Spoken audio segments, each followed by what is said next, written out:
Bien, vamos a dar inicio a la presentación del libro Prisiones contemporáneas, prácticas, disputas y desafíos en el siglo XXI. En primer lugar, bienvenidas y bienvenidos a todos a este encuentro que está organizado por la Dirección de Publicaciones, la Secretaría de Investigación y Posgrado, la Secretaría de Vinculación y Extensión de la Facultad de Humanidades de la Universidad Nacional de Catamarca en Argentina. Esta presentación forma parte del ciclo Presentaciones que lleva a cabo nuestra facultad. En nombre de nuestro equipo, quiero agradecer a todos los que nos acompañan en esta presentación, al magíster Leandro Arce, que nos brindó su apoyo incondicional, a las autoridades de la facultad que hicieron esta presentación posible, a los autores y a todos los invitados nacionales e internacionales presentes en este momento.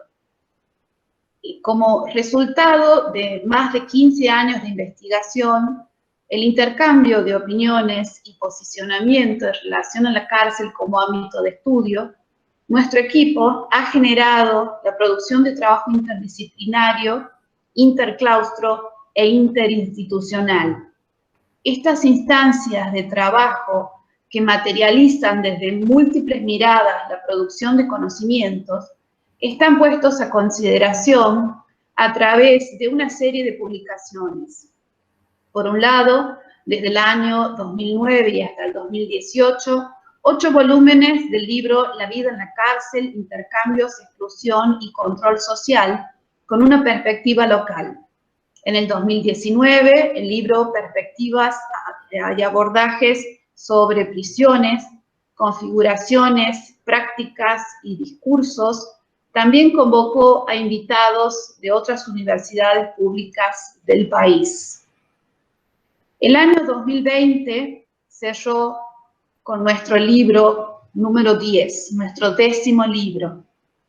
La publicación del libro Prisiones contemporáneas, prácticas, disputas y desafíos en el siglo XXI es resultado de la iniciativa de integrantes del Grupo GISISCA, Grupo de Investigaciones sobre Cárceles y Sociedad en Catamarca, algunos de los cuales son además investigadoras e investigadores de la Universidad Nacional de Catamarca, de la Universidad Nacional de Rosario y del CONICET, de la Universidad Nacional del Centro de la Provincia de Buenos Aires, de la Universidad Federal do Rio Grande do Sul, de la Universidad Federal Fluminense de Brasil y de la Universidad de Padova, Italia.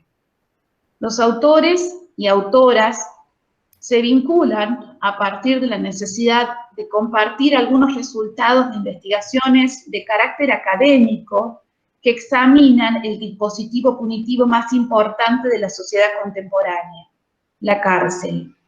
A su vez, a dicha institución se la concibe como la expresión que sintetiza de la mejor manera los modos legitimados de castigar y es en donde, además, resulta posible reconocer la materialidad de las relaciones producidas o reguladas por el sistema carcelario, ni alguna de sus extensiones más allá del espacio físico.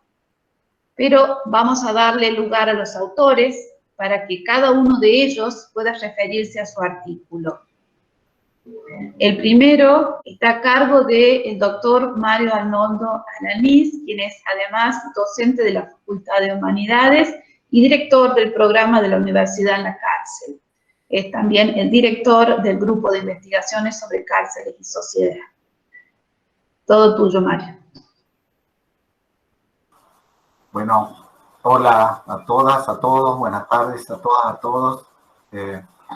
Antes de empezar a hablar, no puedo dejar de señalar el enorme placer, la enorme alegría que implica para mí compartir este momento, esta instancia, no solo con quienes son parte del equipo que integro, sino también con colegas de universidades públicas de Argentina y también con investigadores de otras universidades de Latinoamérica, como es el caso de los y las colegas de Brasil.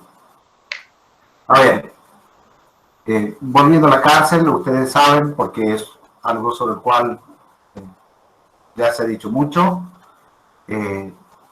expresa y representa el interés del Estado por establecer un mecanismo de control que implique, entre otras cosas, dar cuenta de una manera regulada y prever, digamos, el modo como las personas actuarán en determinado tiempo, en determinado espacio y en determinadas circunstancias.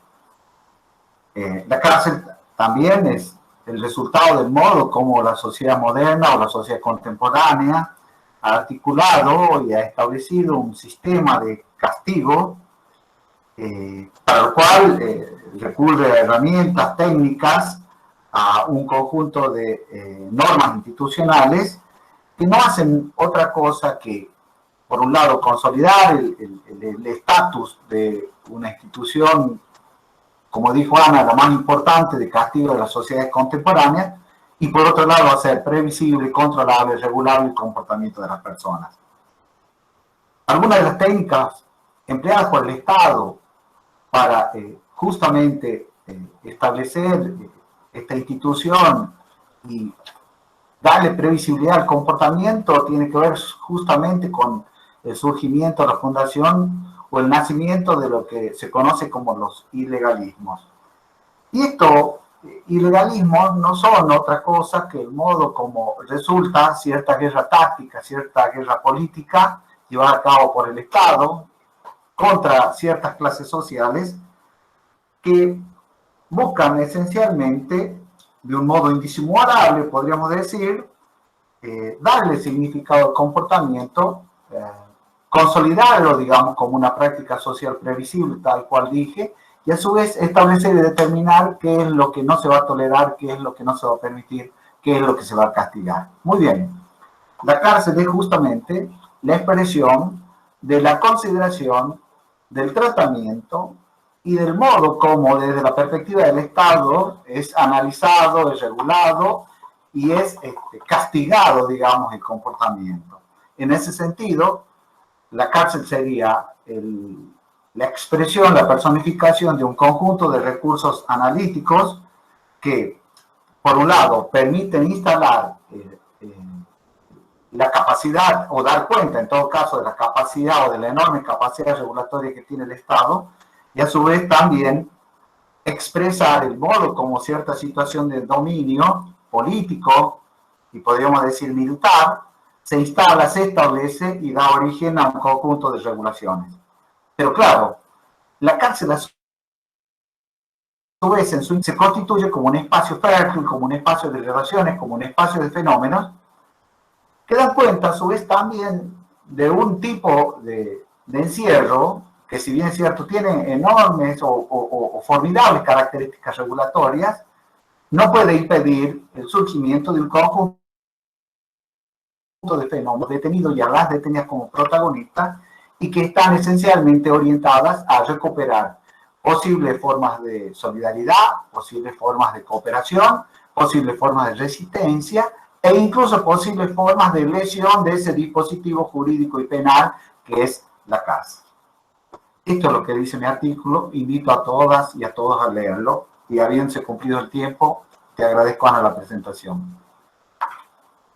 Entonces, ahora sí, vamos a continuar con Negros Delincuentes, estudio de caso y denuncia pública sobre los procesos criminalizadores y racistas aplicados contra la infancia vulnerada de Catamarca. La autora es la doctora Eleonora Jalile. Ella es investigadora postdoctoral del Instituto de Investigaciones Sociológicas Gino Germani, pertenece al programa de estancias postdoctorales de la Facultad de Ciencias Sociales de la UBA, también es investigadora del GICISCA. Te escuchamos, Ele. Buenas tardes, gracias Ana por la presentación. Quisiera comenzar rogando que me ande bien el internet y luego contándoles que en el equipo yo llevo adelante la investigación científica y empírica sobre asuntos de la infancia. En este artículo en particular, intitulado, como bien dijiste, Negros Delincuentes, se abordan especialmente los procesos jurídicos y las prácticas institucionales desplegados sobre la infancia vulnerada de Catamarca. Su base teórica es la sociología jurídica y el enfoque crítico de los derechos humanos. A partir de la aplicación de metodologías de investigación cualitativa y cuantitativa descriptiva, se pone en evidencia el componente selectivo del sistema penal juvenil catamarqueño. Se echa luz de esta manera sobre el proceso criminalizador de la infancia vulnerada a través del despliegue de un aparato institucional que persigue al niño por lo que se cree que es y no por lo que hizo. En el análisis, en este artículo, se profundiza buscando las bases culturales de esa criminalización. Se observa entonces una operación discriminatoria interseccional que construye a ese sujeto punible. De esta manera, la producción de la categoría niño infractor se asienta sobre una idea racista que la esencializa y la dota de condiciones ontológicas inmutables para segregarla de la categoría universal de infancia. He aquí justamente la operación racista, distanciada de aspectos biológicos y asentada en múltiples condicionantes socioculturales, como lo son el lugar de residencia, la clase social, el género, la disidencia cultural, la productividad. Esta producción de nuevos segregados genera lo que en el lenguaje nativo del campo de investigación se denomina como los negros, lo que supone, entre otras cosas, una predisposición a cometer delitos. Desde allí se construye la representación social que asocia pobreza con delincuencia, reproducida constantemente por operadores del sistema punitivo como jueces, defensores, instituciones de protección de la infancia. Diremos aquí, en este artículo, que ese entendimiento de la criminalidad esconde una operación racista que impide la emancipación de la infancia vulnerada de Catamarca. Este artículo científico que propongo en el libro es esencialmente político y nutre las prácticas de la asociación civil Demos. Desde ya, bueno, agradezco su interés y espero se sientan invitados a leer el artículo en su completitud. Muchas gracias.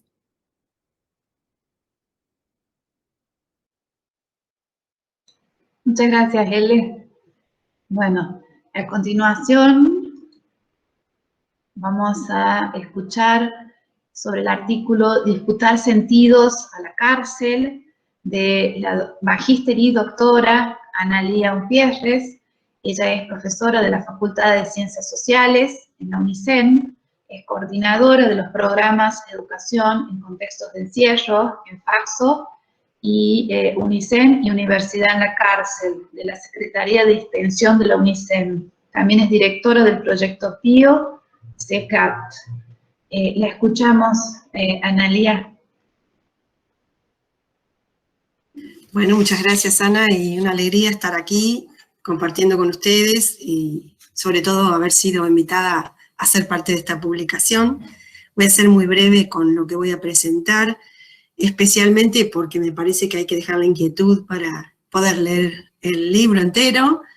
Y en el caso del artículo me parecía importante y la invitación a escribir vino justo para canalizar ciertas preocupaciones y ciertas dificultades que se presentan a quienes trabajamos directamente en el territorio, en actividades de extensión, de docencia, de investigación y de gestión, en la cantidad de emergentes con los que nos vamos encontrando y la necesidad de tomar distancia y reflexionar sobre esos procesos de trabajo que requieren justamente apelar a la reflexividad para poder entender lo que sucede allí, en ese territorio, supuesto muchas veces, pero no conocido, y cómo esa reflexividad puede aportar conocimiento para la mejora justamente de nuestras prácticas, pero además entendiendo que desde esa producción de conocimiento podríamos comenzar a disputarle sentidos a la cárcel.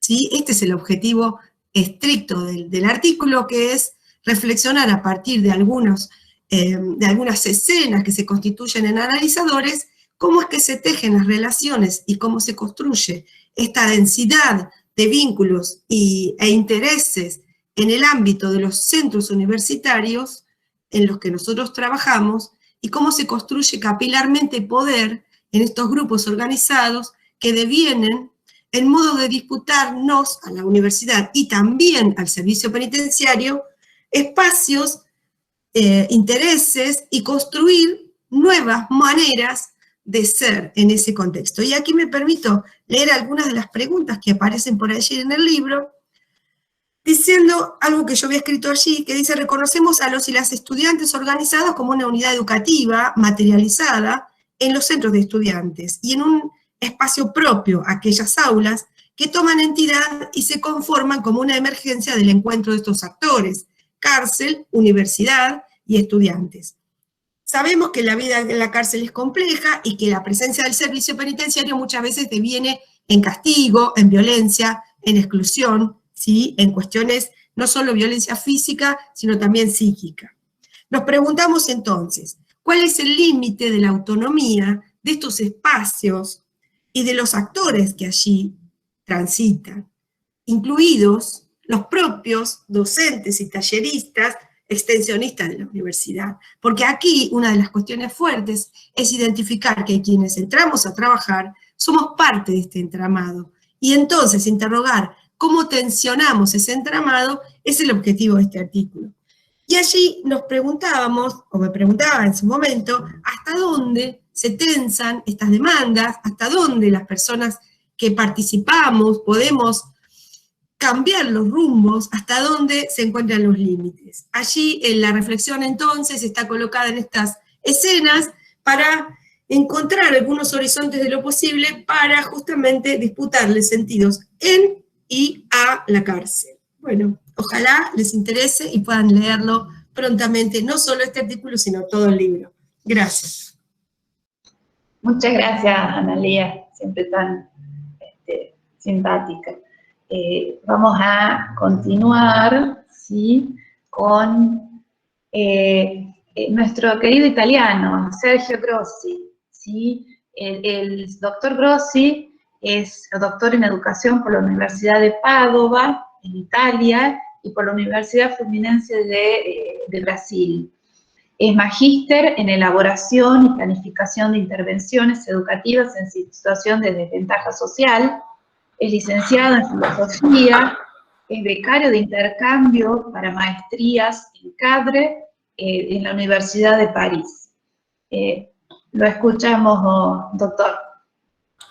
Hola a todos desde Bologna, de Italia, y agradezco por el convite del libro y también por el convite de ese encuentro.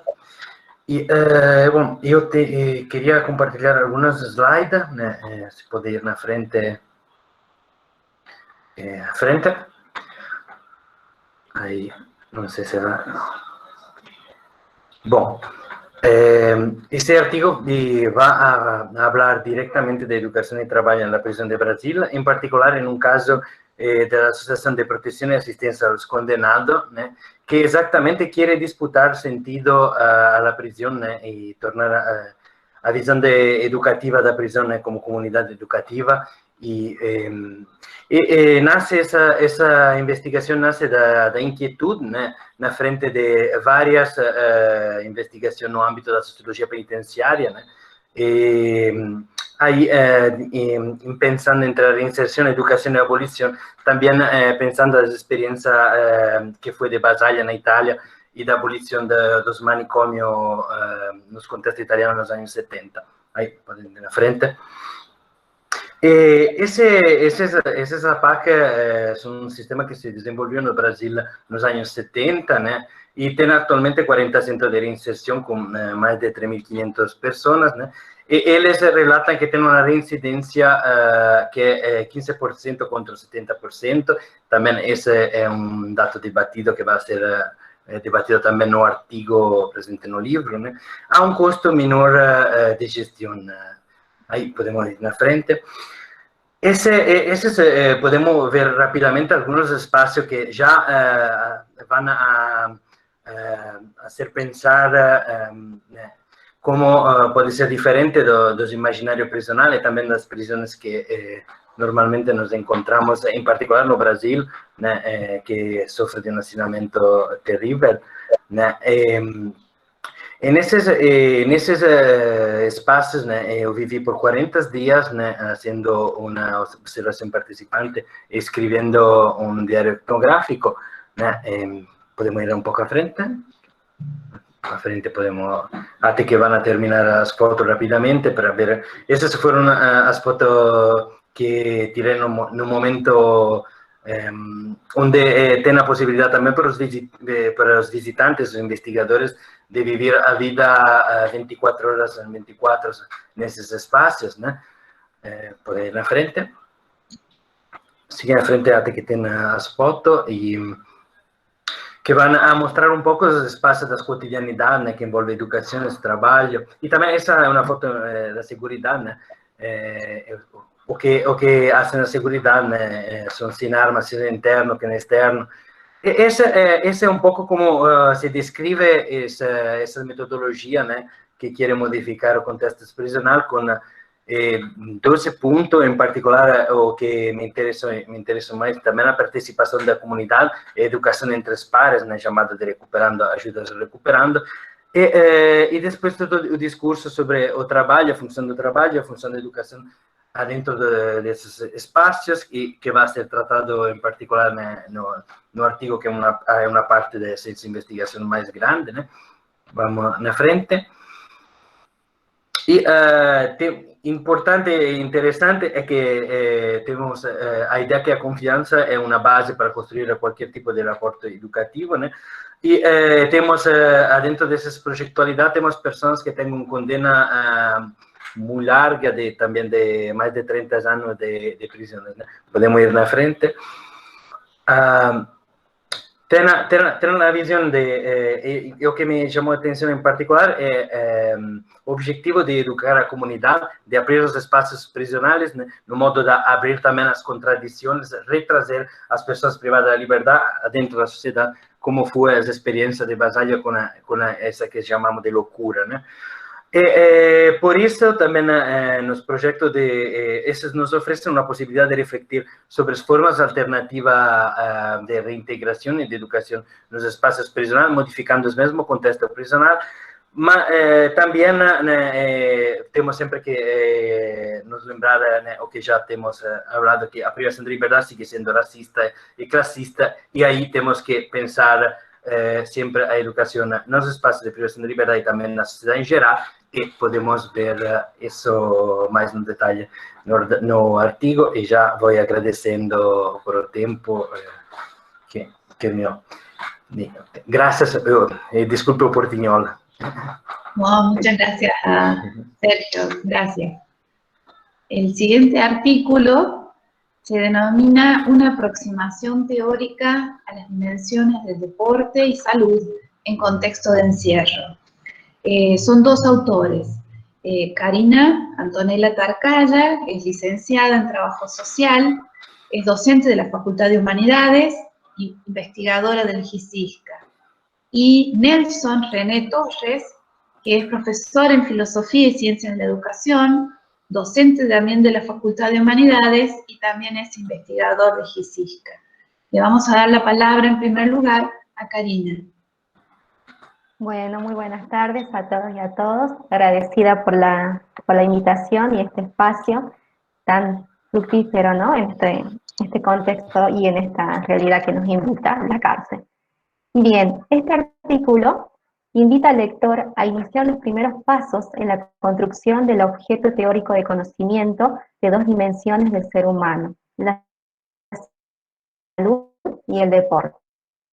De interés profundizar la comprensión y el modo en el que intervienen en la vida de los sujetos en situación de encierro, tanto como prácticas culturales, subjetivas, intersubjetivas y organizacionales. En primer momento, realizamos un recorrido, si se quiere, histórico por algunas concepciones de salud, que posteriormente devendrán en paradigmas, es decir, desde donde mirar, analizar y comprender la dimensión de salud. En este artículo también se analizaron distintas organizaciones, convenios y pactos que dan consistencia teórica a los paradigmas de salud. Por último, en este primer apartado se intentó una articulación entre la Ley de Ejecución de la Pena Privativa de Libertad con el fin de profundizar desde dónde se posicionan las organizaciones carcelarias para definir los programas y las diferentes acciones en relación a la salud de la y los detenidos. Doy paso a mi compañero Nelson Torres.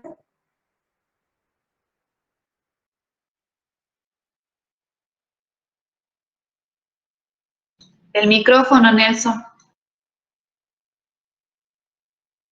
Ahí está. Bien, decía, aportando a lo que señalaba mi compañera de nuestro artículo, respecto de la dimensión del deporte, el mismo es visto a partir de una perspectiva sociológica, considerando sobre todo los aportes de Elías y Dunning, quienes señalan que el deporte se constituye como un campo de considerable importancia social que requiere no solo teorización, sino también investigación sociológica.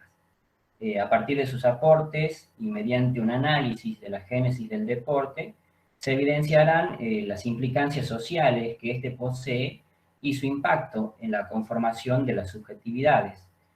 Posteriormente, y de modo aproximativo, digamos siendo uno de los primeros trabajos que realizamos sobre la temática, se aborda la relevancia que puede tener la investigación del deporte en las prisiones, ya que hay un limitado conocimiento sobre el ejercicio físico y el deporte dentro de la vida carcelaria, que es abordada por algunos autores como García, pero que también, digamos, señalan esto, la ausencia de un buen caudal de conocimiento sobre la temática. Y finalmente se analizan algunas actividades deportivas organizadas en algunas instituciones penitenciarias de nuestro país, sobre todo de las penitenciarías de Tucumán, que le dan, digamos, un arduo tratamiento y tienen programas regulados, digamos, sobre el deporte que justamente son de gran importancia para estos lugares.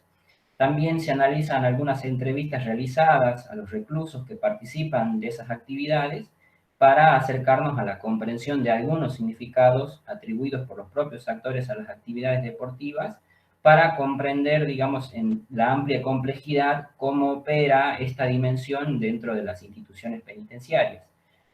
No voy a hablar mucho de las conclusiones porque justamente la idea es que puedan leer el artículo y puedan encontrar, digamos, como un tema de interés en estas cuestiones. Muchas gracias por su tiempo y por su atención y, bueno, esperamos que sea de agrado el artículo. Gracias, Nelson. Vamos a dar paso al artículo Miradas en torno al sujeto de aprendizaje y el proceso educativo en la unidad penal número 1 de Catamarca. La autora es Ivonne Marianela Massa. Ella es estudiante del profesorado de Ciencias de la Educación de la Facultad de Humanidades UNCA y también es investigadora del GICISCA con una beca SIM. Te escuchamos, Ivonne. Bueno, buenas tardes a todos. Bueno, como ya me presentó la profe de mi artículo, el nombre de mi artículo, bueno, principalmente mi artículo parte desde la sistematización de algunas experiencias que tuve en cuanto a yo como estudiante avanzada en el programa La Facultad de Humanidades en la Cárcel, a cargo del doctor Mario Alanís, que dicho programa tiene como propósito garantizar el derecho a la educación a todas las personas privadas de su libertad para promover el desarrollo pleno y su formación integral. El interés principal de mi artículo es que pretende aportar desde la dimensión pedagógica a la elaboración de un saber que exponga lo que sucede con el conocimiento, su transmisión y apropiación en las instituciones educativas, en espacios situados, que en este caso la cárcel. En particular, pongo énfasis en las prácticas preprofesionales y en los modos de aprender de los sujetos que lo habitan, en relación con las condiciones subjetivas y de orden material para acceder al conocimiento.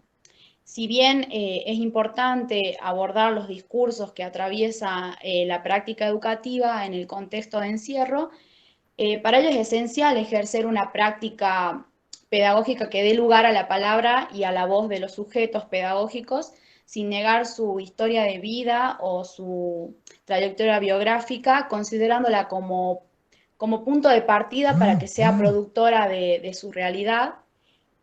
También desde una dimensión, si se quiere, social, puedo entender que las prácticas educativas contribuyen a modo posible a construir sentidos y favorecer la relación de los sujetos con el mundo. Tomo como importante y resalto como importante las prácticas pedagógicas porque posibilitan el desarrollo y concreación de derecho humano a la educación y además que invita a la reflexión sobre esta práctica social como superadora y no como un beneficio para el estudiante en contexto de privación de libertad. Este espacio para mí lo tomo como que abre para ellos la posibilidad de desnaturalizar su autopercepción, como así también las representaciones en torno a la cárcel y les permite proyectarse en torno a un nuevo camino posible. Bueno, esta es, digamos, la presentación en cuanto a mi artículo, se basa sobre todo, como dije, a la importancia que tienen las prácticas pedagógicas en contexto de privación de libertad. Espero, bueno, los invito a que puedan leer el libro y espero que sea de su interés. Muchas gracias. Muchas gracias, Ivonne. Muchas gracias. Vamos a continuar con... me gustaría que la autora lo lea, porque seguramente en portugués lo voy a leer mal, el título. Este artículo tiene dos autores. Uno, el primer autor que tengo acá referenciado es Leonardo Fernández Julião, perdón, tiene tres autores.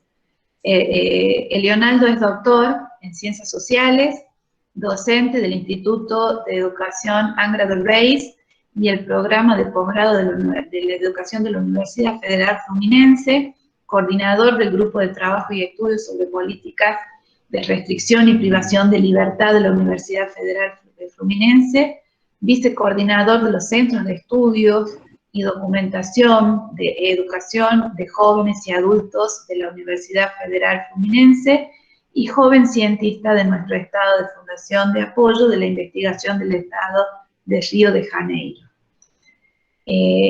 La segunda autora, no se me está cambiando la...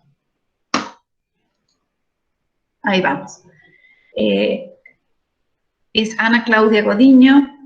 Ella tiene un postdoctorado en educación en la Universidad Federal Fluminense y un doctorado en educación.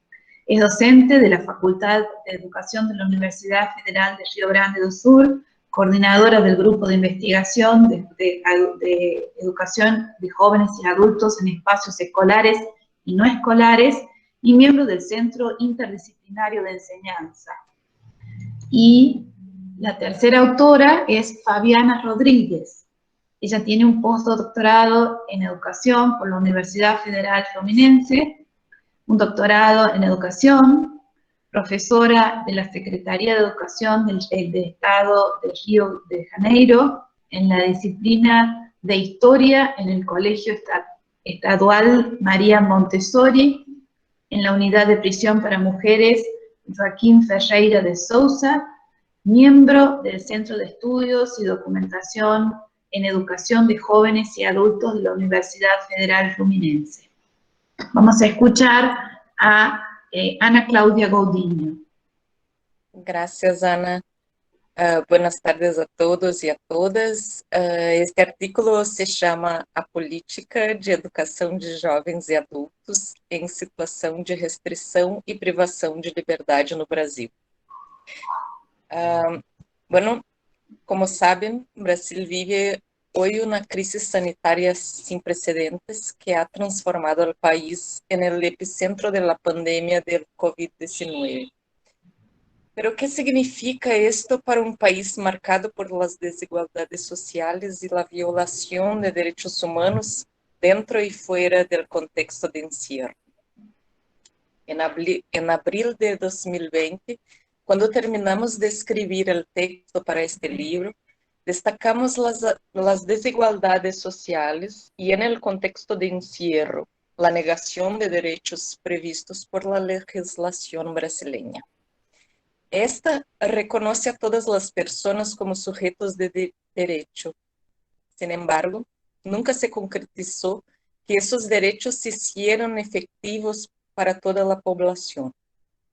En esas condiciones, la educación pública y en especial la educación en contexto de privación de libertad ha venido sufriendo un desmantelamiento inimaginable para un país signatario de la Declaración Universal de los Derechos Humanos.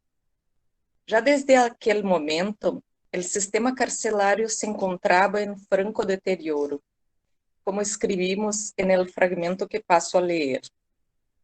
Con una población carcelaria superior a 720.000 individuos, distribuidos en más de 1.500 unidades carcelarias por todo el territorio nacional, en 2016 pasó a ser lamentablemente la tercera mayor población carcelaria del mundo. En los últimos 10 años, ha habido un aumento de 80% en el número de individuos detenidos en el país. Y el déficit de plazas en la tasa de ocupación alcanzó un 200%. Las personas privadas de libertad son más del 90% hombres, en general jóvenes, negros y con baja escolaridad. En nuestro texto presentamos datos sobre las propuestas de políticas de educación en situación de privación de libertad en Brasil y analizamos documentos legales y normativos producidos en el ámbito estatal o provincial.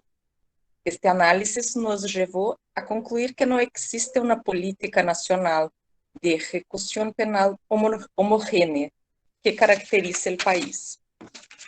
Desde la conclusión de este texto, lo que ha sucedido en Brasil en relación a garantía de derechos a educación es muy grave. El desmantelamiento de la escuela pública de jóvenes y adultos afecta a toda la población. Escuelas de educación de jóvenes y adultos han sido cerradas dentro y fuera de las prisiones. En el contexto carcelario, la crisis sanitaria sirve de pretexto para negligenciar varios derechos, como ser el acceso a educación, realización de actividades educativas complementarias, visita de familiares, entrada de voluntarios para asistencia religiosa, psicológica o social. Estos son solamente algunos ejemplos del uso político de la pandemia para justificar el estado de excepción.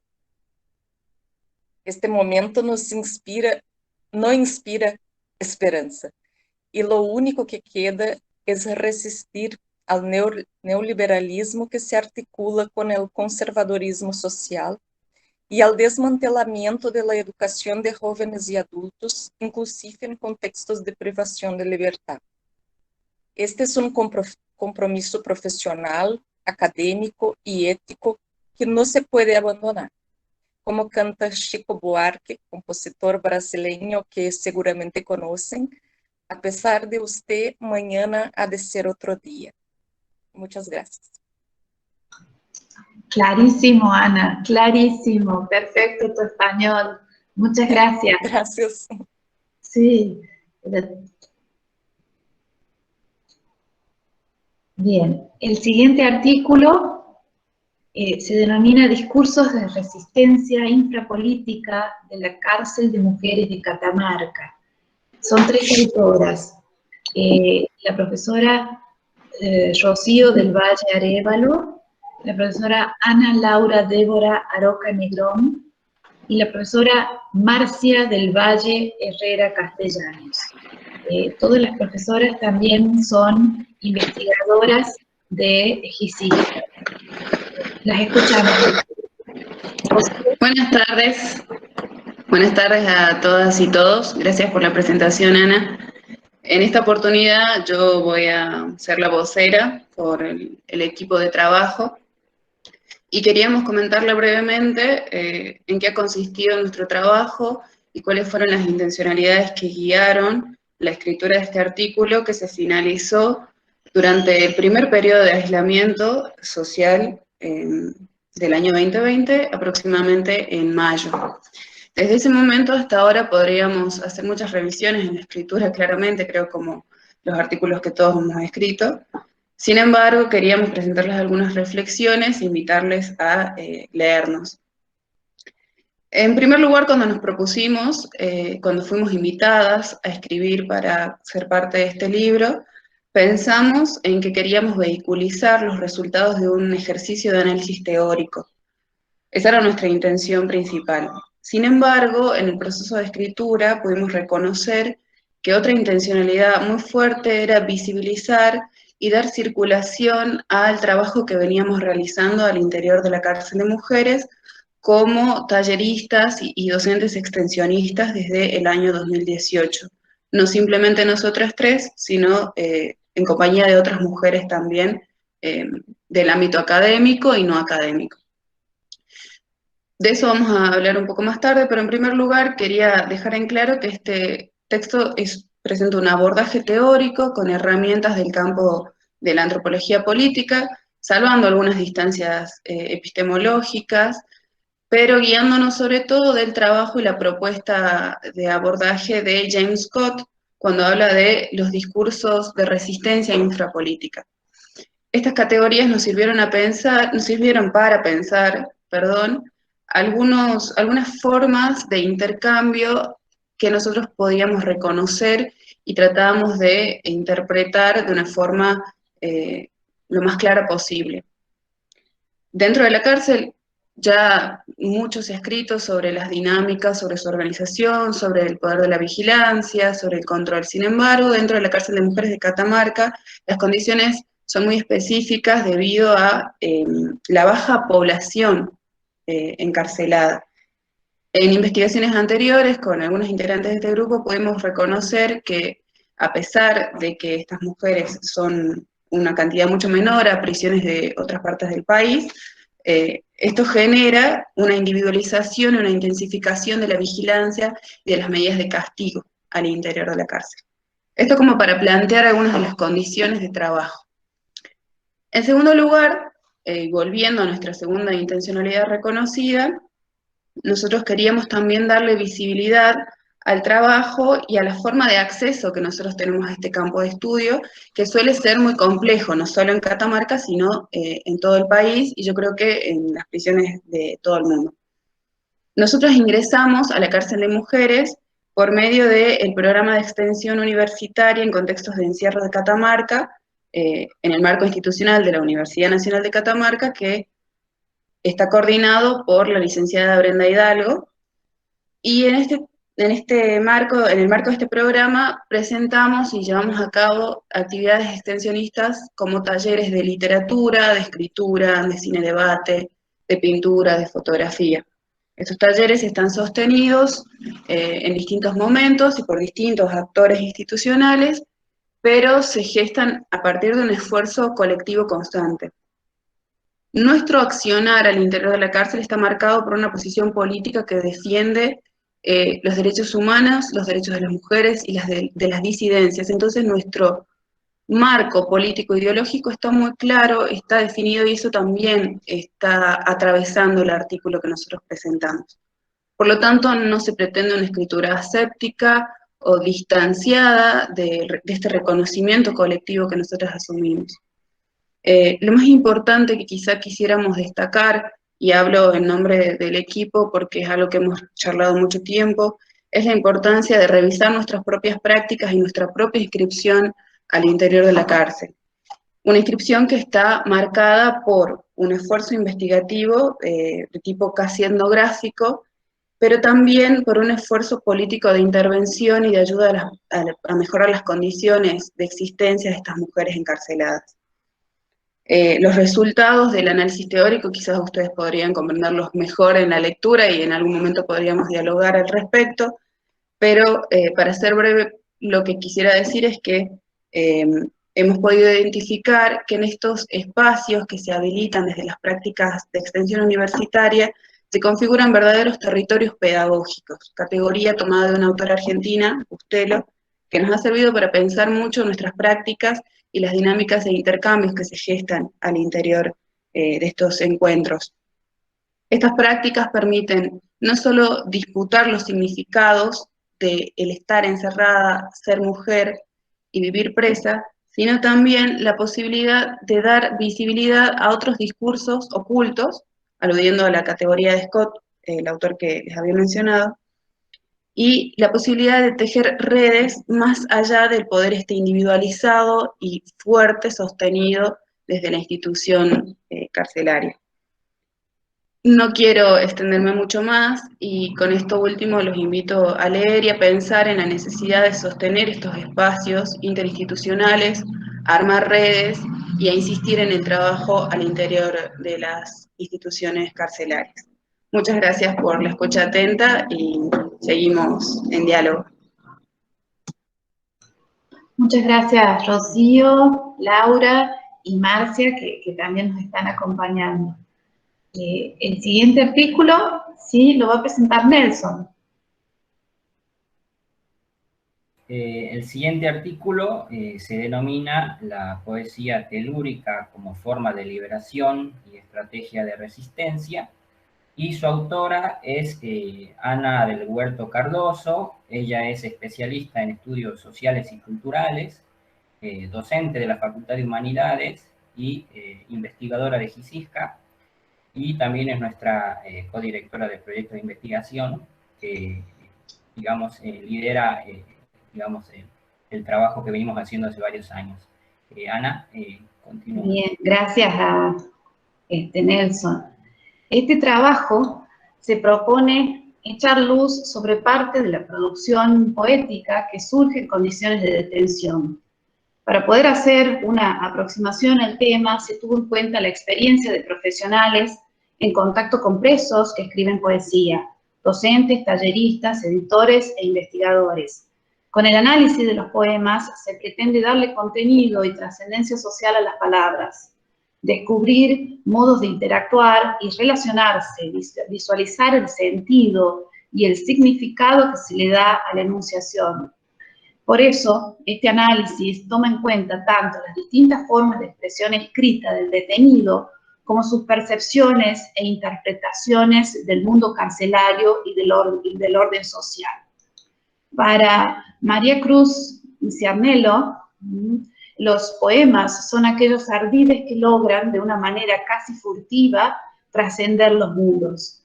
De esta forma, la poesía que se origina en prisión se presenta como un acto de rebelión, como una posibilidad de trascender y al mismo tiempo de resistir. Además, implica una forma diferente de comprender el tiempo, una nueva temporalidad que triunfa sobre la duración de una pena impuesta por la ley y que habilita la posibilidad de disponer de un espacio para la creatividad que permita imaginar la vida traspasando los muros. Entre la complejidad de sensaciones transmitidas en la poesía intramuros, este trabajo se centra en la forma en la que el autor plasmó en poemas su anhelo de libertad, su idealización del mundo exterior y la imagen de su pueblo natal. La identificación con la tierra que lo vio nacer llevó al autor a dedicarle una parte importante de sus poemas. En ellos vuelca su satisfacción por ese rincón que lo acogió, por sus tradiciones y costumbres, y describe las estampas que caracterizan a su lugar de origen. El poeta de la cárcel extrae de sí mismo el desesperado deseo de pisar la tierra natal y lo transforma en versos. Es así como hablamos de poesía telúrica. A través de sus versos se puede observar las principales características de la poesía telúrica: el apego por el espacio natal y la necesidad de volver hacia él. La poesía telúrica se convierte entonces en una herramienta esencial para la exteriorización de los sentimientos. Los poemas posibilitan recordar y mantener intacto en la memoria el pueblo natal. La esperanza de retomar y tocar la tierra se transforma en poemas que posibilitan un espacio de liberación, porque es precisamente a través de estos versos que el poeta logra obtener una libertad que no podría experimentar de otra manera. Encontrar la libertad en la escritura es una forma de controlar la ansiedad que prevalece en la vida de un preso. Es una forma de controlar sus preocupaciones, los miedos intensos y persistentes sobre situaciones diarias. Esta evasión mental se consigue gracias a su recuperación de recuerdos e imágenes del mundo exterior al cual siente como parte suya. A pesar de las limitaciones que impone una prisión, el autor logra trascender los muros y viaja hacia su suelo natal y sus proximidades en la ciudad de Catamarca. En la dimensión telúrica, la identidad entre el yo y la tierra se presenta como una especie de simbiosis en sus poemas.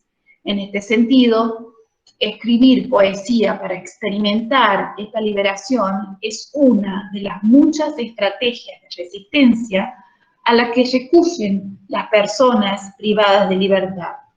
A pesar de las pesadas puertas de reja, las murallas y los alambres de púa que delimitan su espacio físico, el autor viaja hasta lugares alejados de su realidad.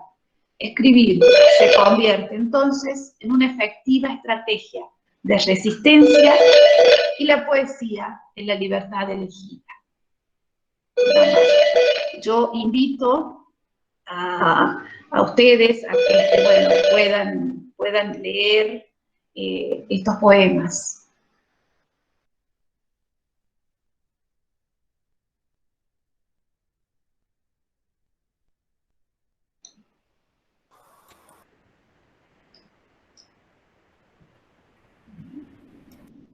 Hola. Te escuchamos, Ana. Ay, se me trabó todo acá. Habla, te escuchamos. Tiene apagado el micrófono, profe. Sí. ¿Tenés apagado el micrófono, Ana? No. Ahora sí. Ahí sí, ahí ya está encendido. Ahí sí. Sí. Se trabó esto. ¿Me escuchan? Sí. Bien, gracias. No los veo porque tengo en negro la pantalla, pero sé que están ahí. El último de nuestro artículo es Derechos Educativos y Culturales en Contexto de Encierro, la integralidad universitaria como práctica política. Tiene dos autores, el doctor Mauricio Manchado, el que es doctor en Comunicación Social de la Universidad de la UNR, de la Universidad Nacional de Rosario, docente de la Facultad de Ciencias Políticas, también está a cargo de la Dirección Socioeducativa en Contextos de Encierro del área de Derechos Humanos de la Universidad Nacional de Rosario, es integrante del colectivo cultural de talleristas en contexto de encierro, la MEMBA del Sur, y es investigador adjunto del CONICET. Tengo que volver atrás.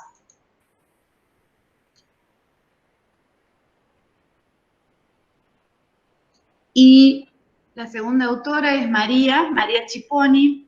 Ella es licenciada en Comunicación Social por la Universidad Nacional de Rosario, docente de la Residencia Integral del Profesorado en Comunicación Educativa, Dirección Socioeducativa en Contextos de Encierro del área de Derechos Humanos de la Universidad Nacional de Rosario, integrante del colectivo cultural de talleristas en contextos de encierro, la MEMBA del Sur. Los escuchamos. Bueno, ¿qué tal? Muy buenas tardes a todos y a todas. De manera consensuada con mi compañera, colega y amiga María Chiponi, voy a estar a cargo de la presentación, pero María está ahí también en este Meet. Así que, por una cuestión de ser respetuoso con los tiempos, aunque le han otorgado la responsabilidad a quien no tiene la capacidad de síntesis para hacer esto, hemos sí consensuado un modo de presentar que tal vez me permita desarrollar esa capacidad que no lo he hecho en tantos años, esperemos que sea en este momento. Que es poder hacer algo así como una suerte de adaptación del lenguaje cinematográfico a la presentación de un libro. Entonces lo que voy a intentar hacer es como contarle el tráiler, ¿no?, de esta película que sería el libro, es leerles el resumen para invitarlos a leer el texto, si es que les interesa, y después voy a spoilear el artículo, es decir, voy a leer el último párrafo, a los fines de que en todo caso ustedes se queden haciendo preguntas de cómo llegamos a esto que es el resumen, y lo que es el final del artículo, ¿no? En el medio una pequeña reflexión tal vez de cuál fue el eje nodal que nos convocó y que nos llevó a escribir sobre lo que escribimos. Esto, luego de agradecer claramente y en primer lugar a los compañeros del GICISCA y a los compañeros y compañeras de la Universidad de Catamarca por la invitación a escribir, y segundo, a lamentar que esto no esté sucediendo efectivamente en Catamarca, no solo por la imposibilidad de conocer esa bella provincia, sino por la imposibilidad de encontrarnos con colegas y amigos que admiramos y amigas que admiramos mucho, que participan de este libro para poder abrazarnos y todas estas cosas que nos vienen haciendo falta hace por lo menos un año. Entonces, para responder o para ser, digamos, fiel a lo que les propuse recién, contarles que el artículo que escribimos con María propone esbozar algunas reflexiones a partir de las trayectorias de investigación, las estrategias de gestión e inscripción institucionales y las experiencias de intervención que vienen realizándose desde hace más de 12 años en las cárceles del sur de la provincia de Santa Fe. Primero desde un colectivo militante y luego en el marco de la universidad pública.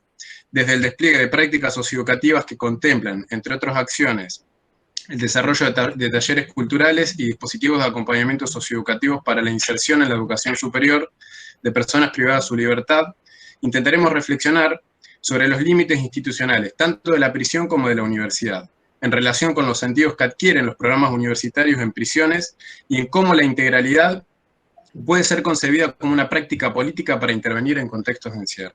La propuesta es entonces desplegar preguntas sobre qué entendemos por integralidad, cómo se entrama con una perspectiva de los derechos y cuáles son los trazos y enfoques de una práctica micropolítica que pretende generar movimientos en el cotidiano de dos instituciones modernas como la prisión y la universidad. Y antes de spoilearles el final, que es el último párrafo del artículo, decirles que de alguna manera lo que intentamos con María es hacer un ejercicio que Eribon clasifica como introspección sociológica, que es casi un oxímoron, ¿no? Que es tratar de mirar hacia nuestras propias prácticas para poder entenderla en esta integralidad, ¿no? En esta red donde confluye la investigación, la docencia, la extensión y la intervención, y hacerle preguntas no solo a la cárcel, que tal vez suele ser lo más sencillo, porque es la más fácil de criticar de todas estas instituciones, porque hace todo mal a la vista de todos, es bastante sencillo en general, sino también hacer una crítica hacia nuestra propia universidad, ¿no? ¿De qué hablamos cuando hablamos de una universidad que debe trascender también su sentido más elitista? ¿De qué hablamos cuando hablamos de una universidad que debe ser popular? ¿De qué hablamos de una universidad que tiene que alcanzar a aquellos sectores a los que nunca ha alcanzado, a los que nunca ha incluido, de alguna manera? Entonces, el desarrollo del texto trata de correr esas preguntas o de desandar esos interrogantes. Entonces, spoileando ya el final del artículo, esto sería algo así como una de esas respuestas posibles en torno a la integralidad, ¿no? Y decimos con María que la integralidad debe ser entonces no solo una práctica política, sino también ética y estética.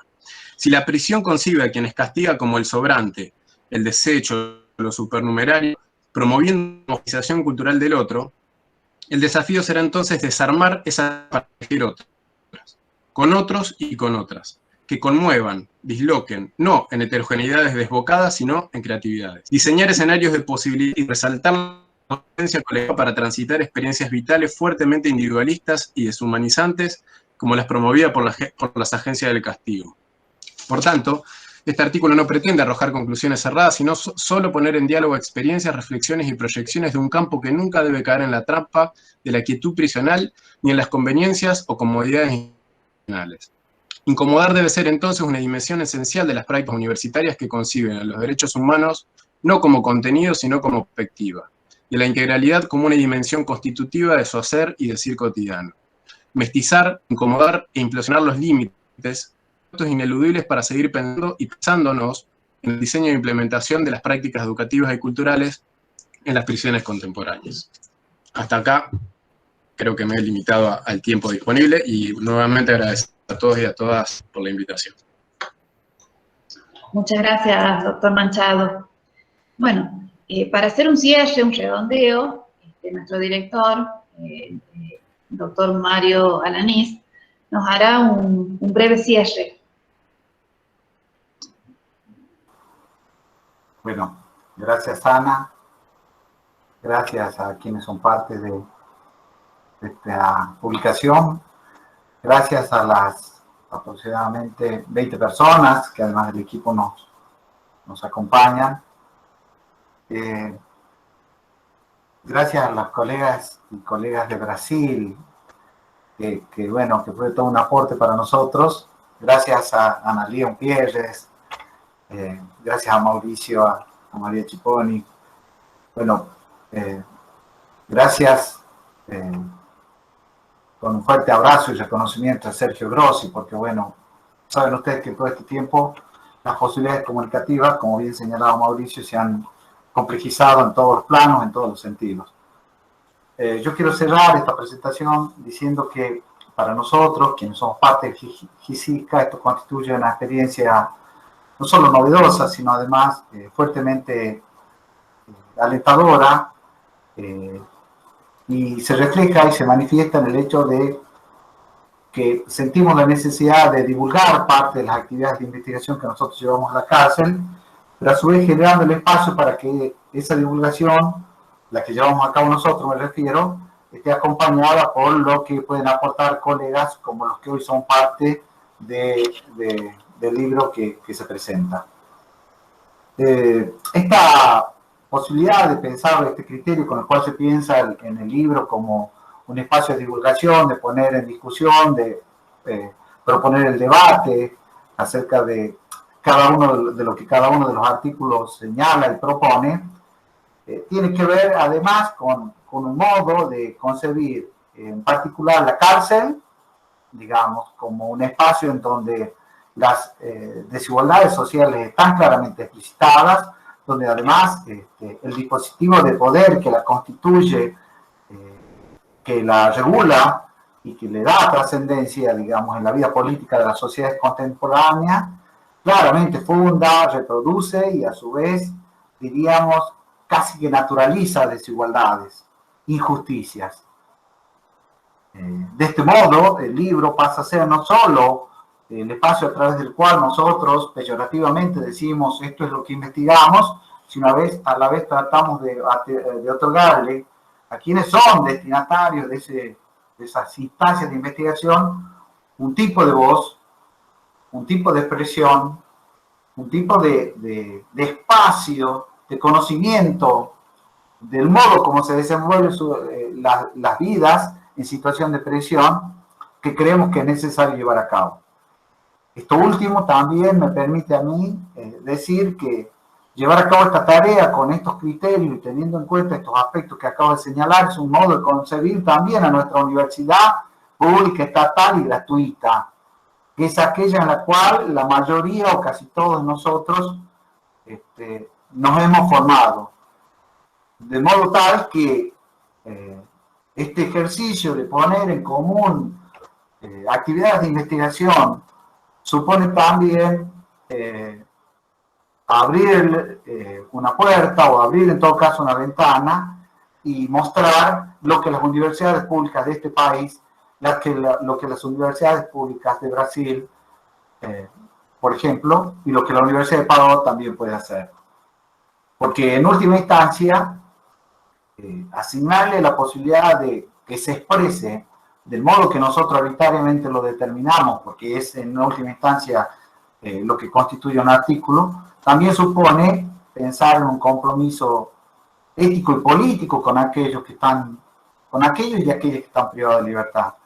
Y ese compromiso ético y político me parece que nos constituye como grupo, más allá de esta circunstancia particular que supone presentar el libro. Ese compromiso ético y político también supone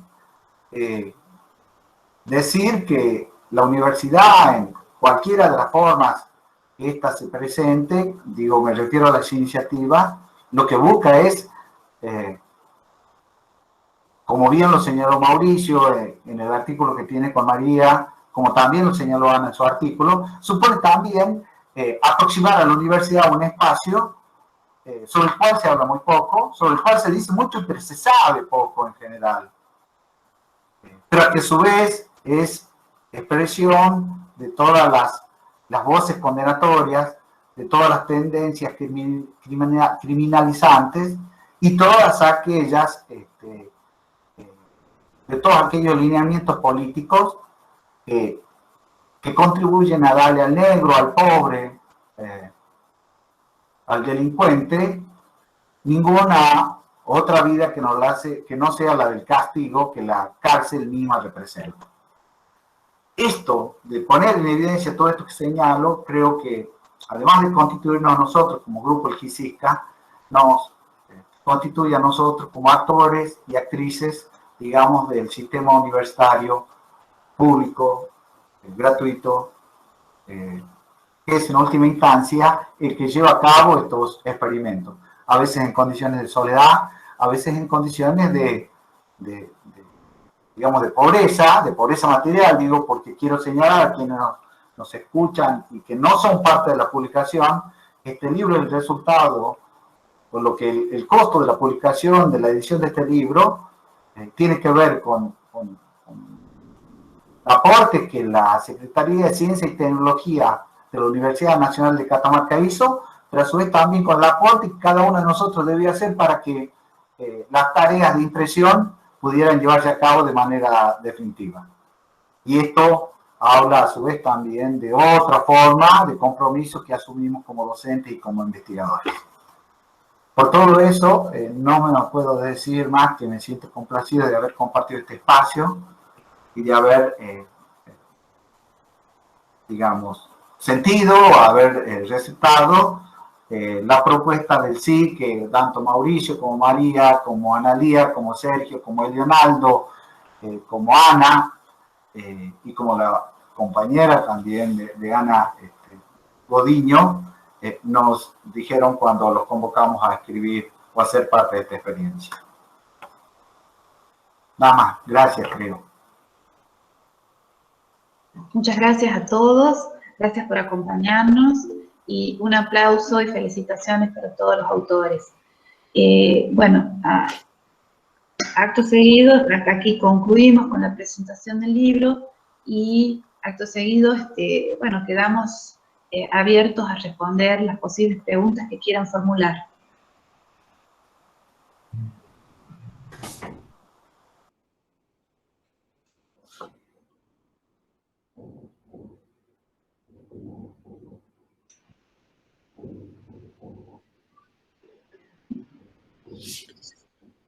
Bueno. Perdón, ¿los autores nos podemos preguntar entre nosotros?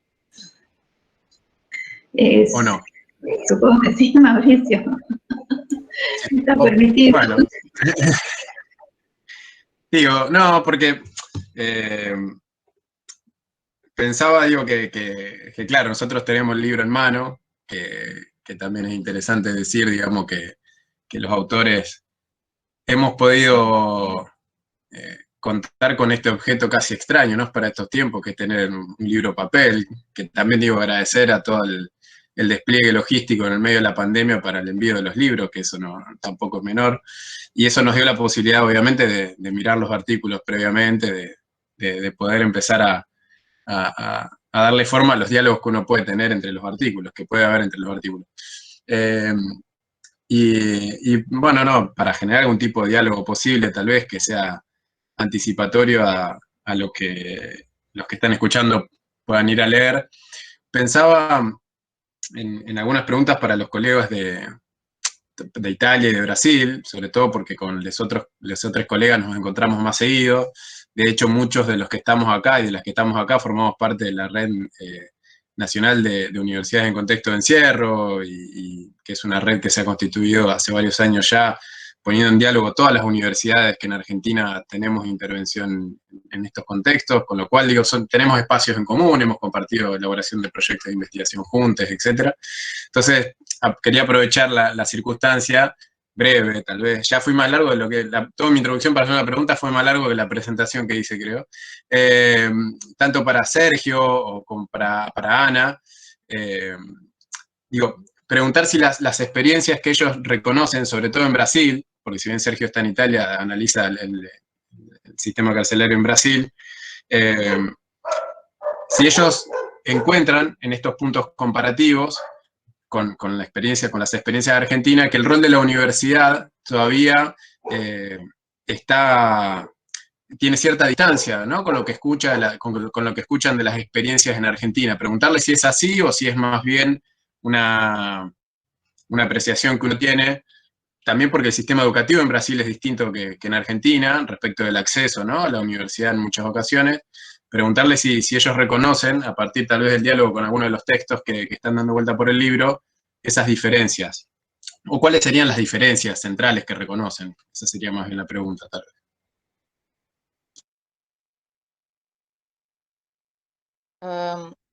Sergio. Puede hablar sobre Brasil, Ana. ¿Puedo comenzar? Sí, sí, vai. Bueno, leer en español es más fácil que hablar de improviso, entonces el portuñol ahora adentra la conversación con toda su fuerza. Bueno, las experiencias de Brasil cerca de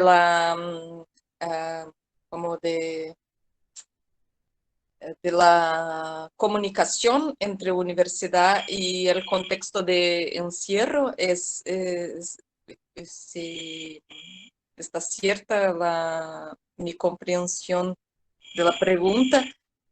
Es que no hay una experiencia como la de Argentina. ¿Cómo decir?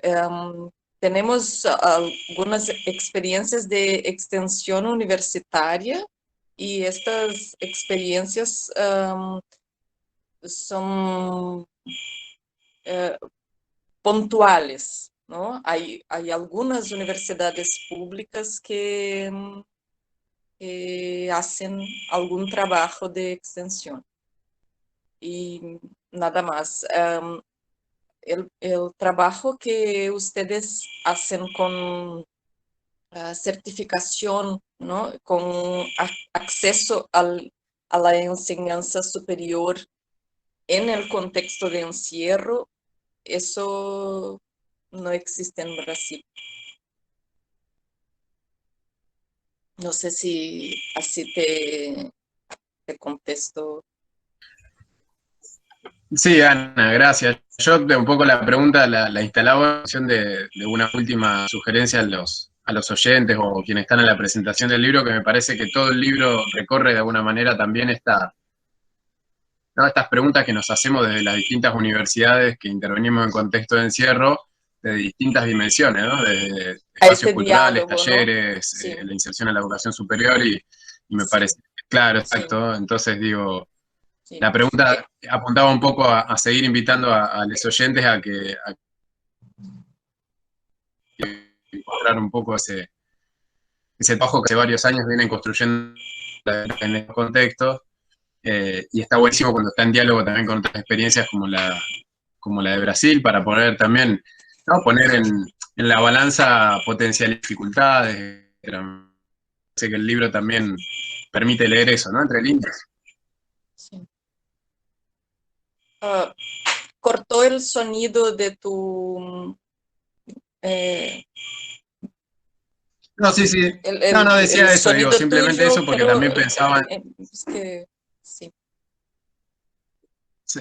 No, porque también pensaba en Sergio, digo, sobre Zapax, y digo, qué importante reflexionar, insisto, sobre el rol de la universidad y sobre las prácticas las intervenciones que realizan, etcétera, porque los PACs justamente vienen desde otro lugar, ¿no?, a pensar la educación, alguna propuesta de educación que intente mover algo dentro, ¿no?, de ese contexto carcelario brasileño, que en realidad tiene más una raigambre religiosa, ¿no, Sergio?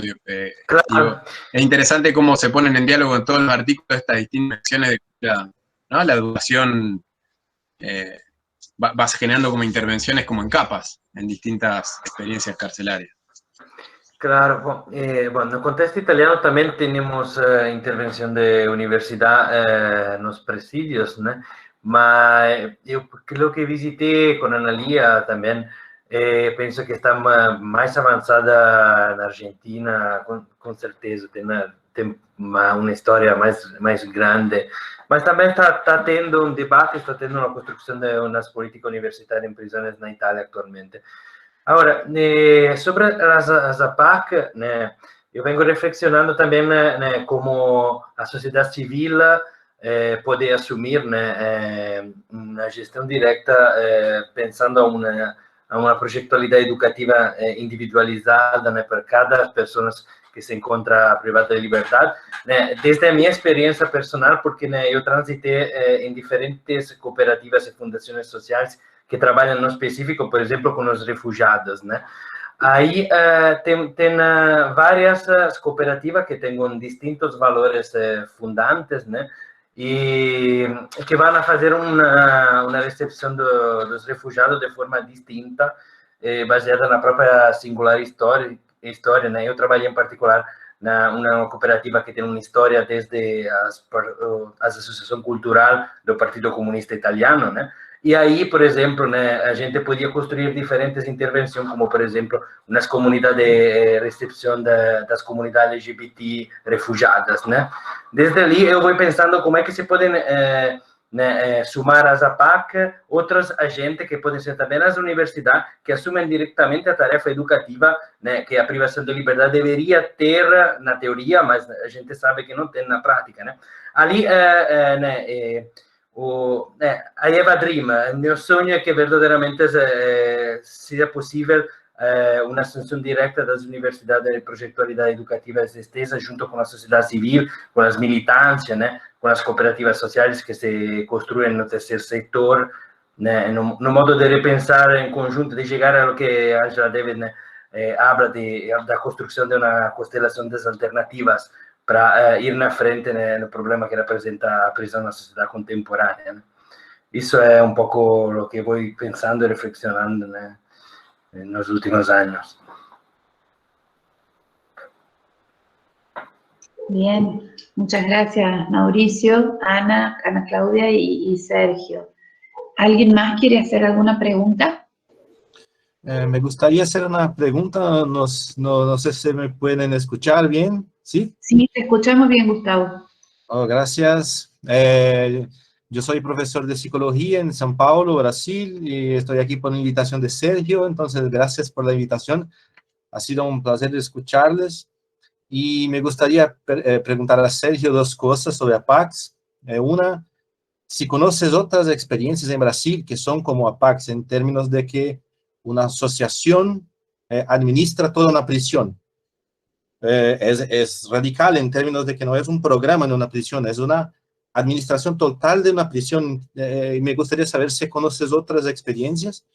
La otra cuestión es si conoces si hay confrontación entre las APACs y el crimen organizado en Brasil, especialmente PCC, que es una organización increíblemente grande en Brasil y muy poderosa, y no sé, no estoy seguro si hay confrontaciones o si hay, bueno, conflictos entre APACs y PCC, porque cuando estudiaba las APACs, PCC era una organización, bueno, no tan grande. Entonces, me gustaría saber esto. Y a Ana Cardoso me encantó la idea de estudiar la poesía telúrica en presos y me gustaría preguntar lo siguiente. A mí me parece que la prisión desarraiga a las personas. Entonces, sería como saca a las personas de su tierra, pero me parece que las personas, cuando se van al crimen en Brasil, por lo menos, probablemente se encontraban desarraigadas ya. Entonces, ya eran personas desarraigadas que ingresan en la vida criminal. Y me pareció muy interesante la idea de escribir poesía sobre su tierra en personas que me parecen muy desarraigadas. Entonces, me gustaría saber qué piensas, si son personas desarraigadas, si la poesía telúrica es como si fuera un rescate en forma de fantasía de una relación, o si no, si es la tentativa de restablecer un vínculo que se había establecido y que de alguna forma se rompió. Sería esto. Gracias. Bien, Gustavo. En realidad, en mi experiencia, yo me dedico a rescatar poemas de detenidos en el penal de varones que me resultan muy interesantes. No, ellos no forman parte de un taller específicamente donde aprenden a hacer poemas, a hacer escritos de distintos tipos. Estos son poemas rescatados, o sea, son totalmente hechos por presos que sienten la necesidad de expresar su condición a través de poemas, a través de, en realidad, de distintos escritos, ¿no? En esta oportunidad yo me estoy dedicando a analizar los poemas y encontré una gran cantidad de poemas que hablan sobre justamente el pueblo natal, la tierra de origen, esos lugares que formaron parte alguna vez de una vida que no fue criminal, que no estuvo ligada al delito. Y se nota a través de los poemas, porque hay poemas que realmente son muy lindos. Yo había hecho una slide para poner, pero desviaba mucho la atención. Entonces, bueno, la quité porque o me escuchaban o leían, no se podía todo, ¿no? Y son realmente poemas muy bien hechos, son muy bonitos incluso para escuchar, las rimas que tienen, y el sentimiento ese que realmente suena extraño, que alguien quiera tanto a su tierra y esté permanentemente recordando y queriendo volver a ella. Es por eso como que yo las he clasificado en lo que se conoce como poesía telúrica y que tiene que ver con este arraigo a la tierra de origen y no a los movimientos sísmicos que tenemos permanentemente acá en Catamarca. Así que sí, me ha llamado mucho la atención, por eso he comenzado incluso por analizar este tipo de poemas, dejando de lado para otra oportunidad otro tipo de poemas que entran en otra clasificación. Sí. Sergio debería de responder ahora. Sí. Existem sim outras experiências similares à Zapac já no Brasil, né? Em particular, uma que pensei bastante interessante e tenho fixado já de investigar é com certeza penso na Amazônia, né? É que é uma gestão parecida à Zapac, mas com uma visão espiritual do Santo Daime, né? Essa mistura entre o encontro entre a religião cristã e as religiões, as formas de espiritualidade dos indígenas, né? Aí é bastante interessante, já comecei inclusive uma entrevista sobre isso, e tem no mundo várias pequenas experiências, né? Que se estão desenvolvendo, inclusive na Europa, e meu próximo projeto de investigação é exatamente ver um pouco como funcionam, de que forma funcionam essas experiências modelo, como, por exemplo, a prisão de Bollate na Itália, a prisão Isla em Noruega, né? Que tem uma visão ecológica, por exemplo, né? E aí fui a visitar também no Uruguai, né? A prisão de Punta de Rieles, e todas essas experiências modelo que se encontram um pouco, seria importante para mim sistematizar essas experiências, construir um pouco um confronto entre essas várias experiências, o que quero fazer exatamente nas próximas investigações, né? E a outra pergunta é sobre as organizações criminosas, né? Bom, organizações criminosas com certeza estão fortes, né? Inclusive no Rio de Janeiro, e podem ser extremamente conflitivas com a Zapac, inclusive porque a Zapac não tem uma segurança armada interna e aí as organizações criminosas, como já aconteceu em Santa Luzia, por exemplo, podem resgatar e entrar diretamente armada para sacar dos espaços de privação de liberdade as pessoas que estão com eles, né? E no mesmo tempo, porque não só organizações criminosas, mas também o chamado mundo do crime não vê bem a comparticipação nas projetualidade educativa, em particular, porque também pedem uma comparticipação da gestão da disciplina interna em conjunto, não tendo agente de segurança externo que são delegados exclusivamente a ser isso, né? Aí, com certeza, representa desafio e tem pessoas das organizações criminosas que estão nas APAC, mas geram uma complexidade maior, né? E isso também por exemplo, um dos motivos porque é tão difícil e ainda não tem, por exemplo, no Rio de Janeiro, uma estrutura na APAC, né? Tendo várias organizações criminosas extremamente conflitiva e violenta entre eles, né? Com inclusive lutas violentas entre as facciones diferentes, né? Sí, yo quisiera agregar algo, Gustavo, si me permites.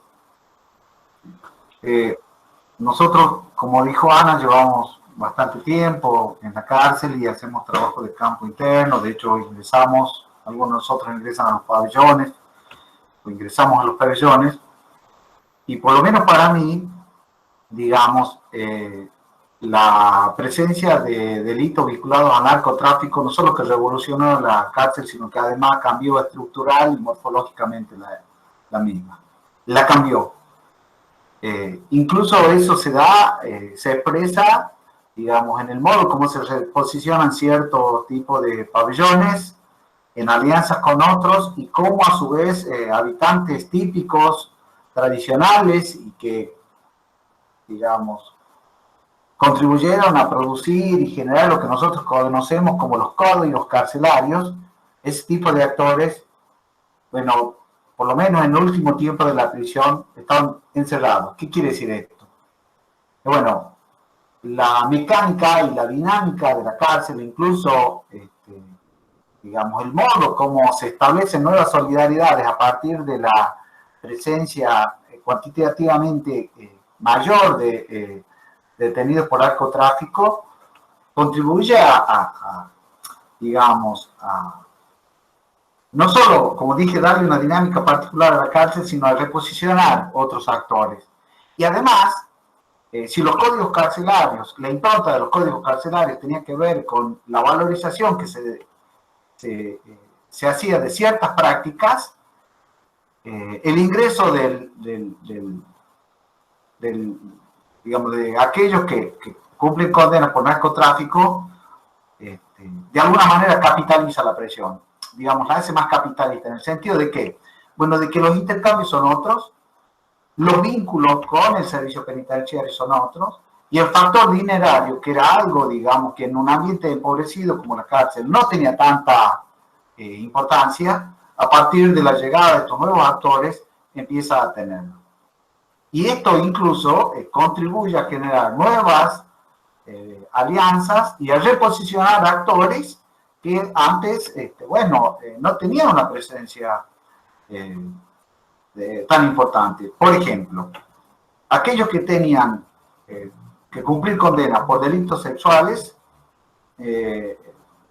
no tenían, si bien es cierto, nadie los lastimaba, eso es por lo menos en la cárcel de Catamarca es un mito, sí es verdad que no tenían una circulación así tan amplia y tan desregulada, digamos, por llamarlo de alguna manera, por la presencia de los viejos ladrones de caño, digamos, que de alguna manera son los autores intelectuales de lo que se conoce como los códigos carcelarios.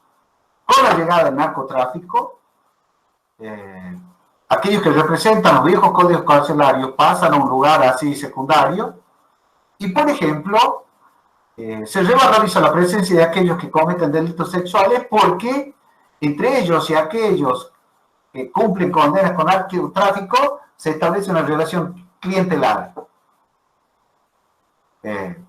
¿Por qué? Porque, digamos, el vínculo que antes, mejor dicho, el criterio que regulaba el vínculo entre los ladrones de caño, que eran aquellos, en términos carcelarios, mejor valorados y el resto, tenía que ver esencialmente con códigos de naturaleza moral carcelaria. Con la llegada del narcotráfico, lo que instala es un factor de relevancia vinculado a la posesión del dinero. Y de este modo, aquellos criterios morales que regulaban los vínculos entre actores de la cárcel desaparecen. ¿Y quién se posiciona? Bueno, aquellos que disponen del dinero, que son aquellos vinculados al narcotráfico. Y todos aquellos que son potenciales clientes de las figuras vinculadas al narcotráfico observan en torno a sí mismas, digamos, un proceso de valorización social. ¿Por qué? Bueno, porque pasan a ser clientes. Todos, de hecho, lo son. Y hay una frase que sintetiza lo que piensan aquellos que cometieron delitos sexuales, y que es la siguiente: si los choros la pasan bien fumándose un porro, ¿por qué yo me voy a privar de la posibilidad de sentirme bien si también me puedo fumar un porro?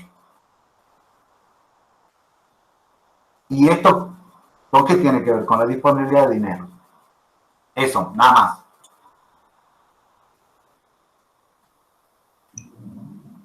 Bien, muchas gracias, Mario, por tu aporte. Me parece que ya estamos con los tiempos cumplidos, así que vamos a dar por finalizado. Espero que todo lo que han escuchado hoy haya llenado sus expectativas y haya despertado interés en leer cada uno de los artículos. Les agradecemos a todos los autores por estar aquí y a todos los invitados nacionales e internacionales que nos han acompañado. Muchas gracias. Aprovechamos que pudo volver Leandro. Le damos nuevamente las gracias por este espacio y los saludamos a todos desde acá, desde Catamarca. Ani, Un abrazo. Bueno, me cortó justo,